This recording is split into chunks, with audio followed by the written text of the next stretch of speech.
तुमसे मायरा को छीनना चाहता था। वो जो चाहती है कभी नहीं होगा। लेकिन प्लीज मंकी को मुझसे अलग मत करो। अरमान के पैरों में गिरकर रोई अभीरा। वो रोती रही, तुम्हारा इंतजार करती रही, लेकिन तुमने उसकी तरफ मुड़कर भी नहीं देखा। अरमान ने अभीरा से छीनी मायरा की कस्टडी। मायरा ने पूरे घर वालों को दी गलत इन्फॉर्मेशन। अभीरा का टूटा सपना। फ्लैशबैक की कहानी का सच आया सामने। मायरा है इस पूरी कहानी की असली विलन। अभीरा मेरी क्या?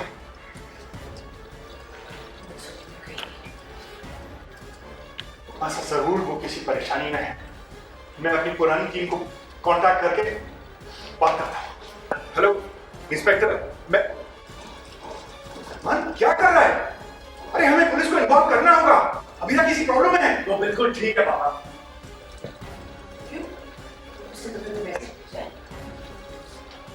जी नहीं, पर उसने मुझे मायरा की कस्टडी के पेपर जरूर भेजे और उसने तो लीगल रूट ले लिया। तसल्ली हो गई पापा, आपकी बेटी किसी मुश्किल में नहीं है। एक झगड़े की वजह से बेटा सब कुछ खत्म करना चाहती है। तुमसे मायरा को छीनना चाहती है। वो जो चाहती है कभी नहीं होगा।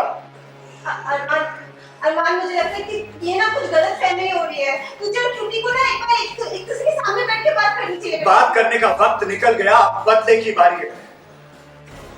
मैं अभीरा से मायरा के एक एक आंसू का हिसाब दूंगा और सूद समेत दूंगा। उसे वानी सबसे ज्यादा प्यारी है तो वो वानी के साथ रहे। मायरा की तो मैं उसे शक्ल भी नहीं देखने दूंगा। वो फैसला मायरा करेगी।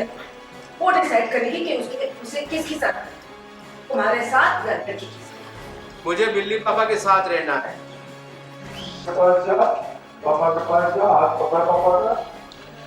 बोलो। मैं और मम्मा 7 डेज के बाद तेरे से दिखता था। शायद मैं उन्हें नाइस नहीं लगी, पर शायद मैं उन्हें नाइस नहीं लगी। अरे बाबा, इसीलिए वो मुझे छोड़ के चलेगी।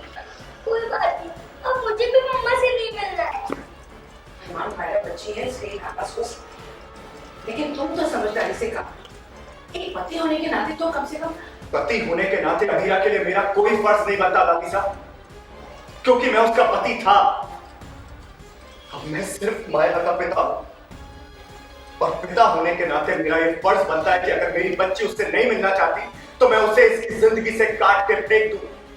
मुझे मायरा की कसम, ये फर्ज तो मैं निभाऊंगा। मुझे पता है हमारे रास्ते अलग हो चुके हैं, लेकिन प्लीज मंकी को मुझसे अलग मत करो। प्लीज मुझे ये सजा मत दो, मुझे इससे मिलने दो प्लीज। तुम जो भी बोलोगे मैं वो करूंगी, लेकिन प्लीज मुझे उससे मिलने दो। प्लीज मुझे उससे मिलने दो।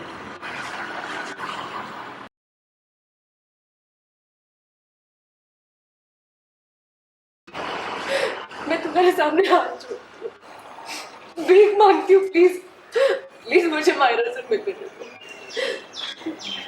भीख उसे दी जाती है जिस पे आपको तरस आता है, और मुझे तुम पे सिर्फ गुस्सा आता है अभीरा। तुम्हारी खुदगर्जी ने इस दिल को पत्थर कर दिया है, और आंसुओं से पत्थर नहीं पिघलते। जब तुम्हारी बेटी तुम्हारे लिए आंसू बहा रही थी, तुम्हारी राह देख रही थी, लेकिन तुम नहीं आई। जब उसे तुम्हारी सबसे ज्यादा जरूरत थी, तुम वापस नहीं आई। वो रोती रही, तुम्हारा इंतजार करती रही, लेकिन तुमने उसकी तरफ मुड़कर भी नहीं देखा। तुम्हारी वजह से मेरी बेटी ऑलरेडी बहुत सफर कर चुकी है अभीरा।